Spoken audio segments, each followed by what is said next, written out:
El fútbol nunca nos deja de sorprender y el Chelsea nos mostró en esta final del Mundial de Clubes que con una excelente táctica cualquier equipo le puede ganar, incluso al mejor del mundo. Quédate y te cuento cuáles fueron las claves de la victoria del Chelsea y por qué el París pecó de soberbio.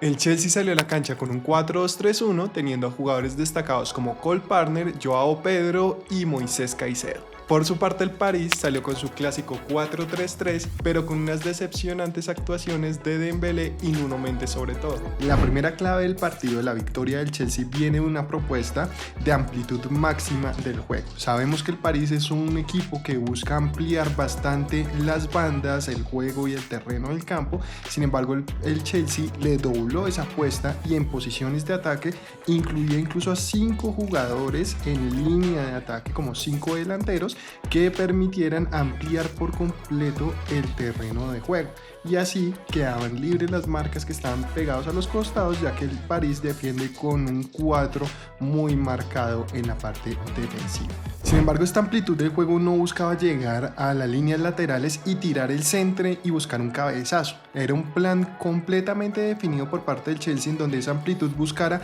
cerrarse hacia el centro del campo, pero cuando ya estuvieran en el área rival, en la zona de media luna. Ahí tanto Joao Pedro como Cole Palmer fue donde más destacaron, y precisamente así llegó la jugada del primer gol. La segunda clave del Chelsea para ganar este partido viene por la sobrecarga que hizo sobre el costado izquierdo. El París trató de implementar la misma estrategia contra el Real Madrid, aprovechando esa banda, juntando a Doué, juntando la subida de Hakimi y juntando a Dembélé para poder atacar y generar ocasiones en ese lado de juego.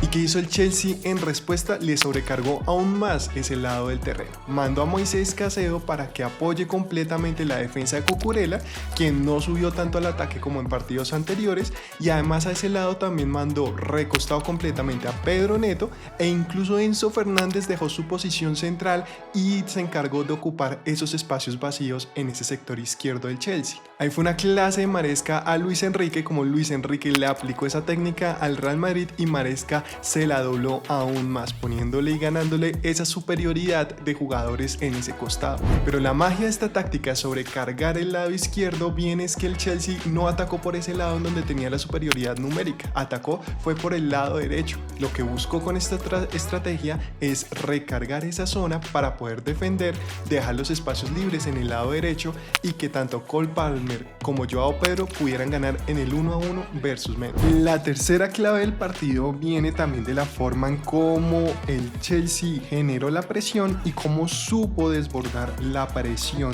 que le aplicaba el Paris Saint-Germain. En cuanto al Chelsea, la presión no era tan intensa como la del París de ir a atacar directamente al generador de juego, sino de ser una presión mucho más ordenada, cubriendo a todos los posibles receptores del pase, incluso con varios hombres. Cada receptor del París estaba cubierto tanto zonalmente como personalmente, en marcación también hombre a hombre, y eso dificultó bastante la generación de posibilidades de ataque del París. Por su parte, el París siguió con su mismo sistema de presión.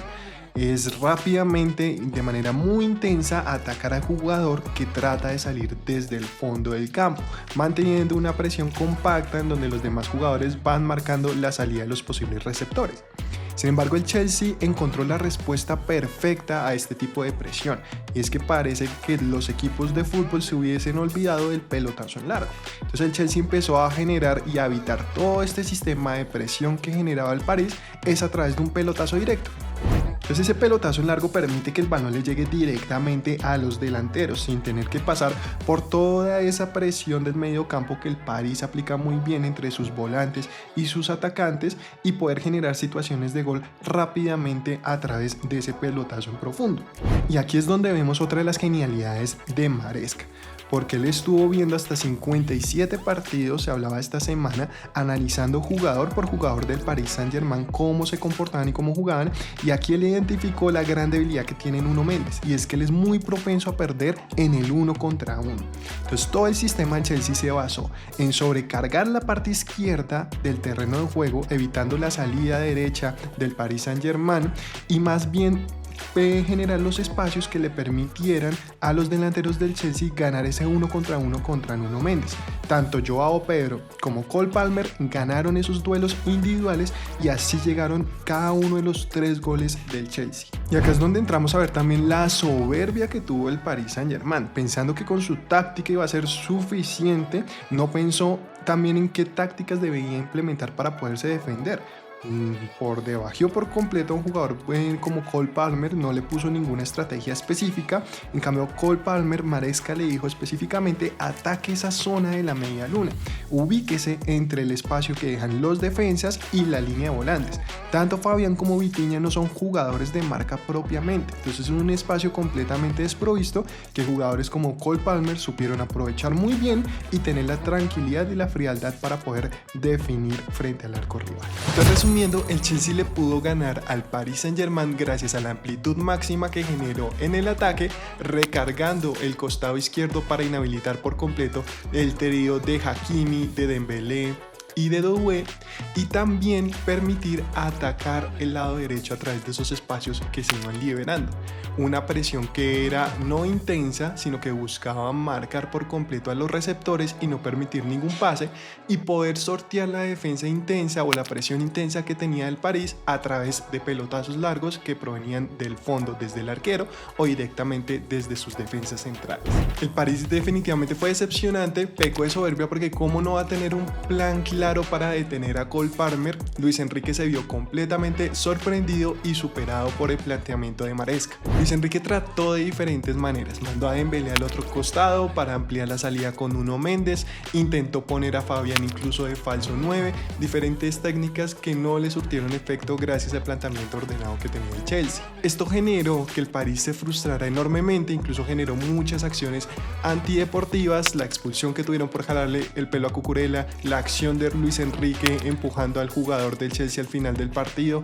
Son actitudes de un equipo que no está acostumbrado a perder y muestra su actitud de mal perdedor. Con esto termina el Mundial de Clubes, un gran torneo, nos dejó partidos con grandes clases magistrales en cuanto a lo táctico, muy emocionante, y que nos abre el camino para una gran temporada 2025-2026 en las diferentes ligas que estaremos siguiendo acá en este canal. Si te gustó este video y este análisis y deseas apoyar el canal, puedes dejar tu like, suscribirte, activar las notificaciones. Muchas gracias y nos vemos en el próximo.